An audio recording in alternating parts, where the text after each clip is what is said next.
ഈ വരുന്ന നിയമസഭാ തെരഞ്ഞെടുപ്പിൽ തിരൂർ നിയോജക മണ്ഡലത്തിൽ നിന്നും ഐക്യ ജനാധിപത്യ മുന്നണിയുടെ സാരഥിയായി ജനവിധി തേടുന്ന സൗമ്യതയുടെ, എളിമയുടെ, ലാളിത്യത്തിന്റെ ബഹുമുഖമായ പ്രിയങ്കരനായ കുറുക്കോളി മൊയ്തീന് കോണിയടയാളത്തിൽ നിങ്ങളുടെ വിലയേറിയ വോട്ടുകൾ നൽകി ഉയർന്ന ഭൂരിപക്ഷം നൽകി വിജയിപ്പിക്കണമേ എന്ന വിനയത്തോടുകൂടി അഭ്യർത്ഥിക്കുന്നു.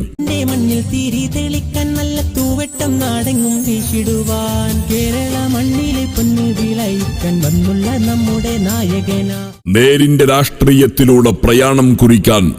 ജനഹിതമറിഞ്ഞ് ജനസേവനത്തിനായി പിറവിയെടുത്ത സേവകൻ, പൊതുപ്രവർത്തന രംഗത്ത് കക്ഷിരാഷ്ട്രീയ ഭേദമന്യേ നാടിനെ ത്രസിപ്പിച്ച് ജനഹൃദയങ്ങളെ കവർന്നെടുത്ത സ്വീകാര്യൻ, വാക്കുകളിലെ നേരും നിറയും സ്വജീവിതത്തിലെ നിഖില മേഖലകളിലും സൂക്ഷ്മതയോടെ പുലർത്തിപ്പോരുന്ന സത്യസന്ധൻ, സ്നേഹത്തിന്റെ വിളിപ്പേര് ചൊല്ലി നാട് ഹൃദയത്തോട് ചേർത്തുവെച്ച പ്രിയങ്കരൻ, പരിചയപ്പെടുത്തലുകൾ ആവശ്യമില്ലാത്ത നമ്മുടെ അധിരബന്ധു കുറുക്കോളി മൊയ്തീൻ എന്ന കുറുക്കോളിക്ക് നിങ്ങളുടെ വിലയേറിയ വോട്ടുകൾ കോണി അടയാളത്തിൽ നൽകി തിരൂരിന്റെ ജനപ്രതിനിധിയായി ഒരിക്കൽ കൂടി തെരഞ്ഞെടുക്കണമേ എന്ന് നല്ലവരായ വോട്ടർമാരോട് വിനയപൂർവ്വം അഭ്യർത്ഥിക്കുന്നു.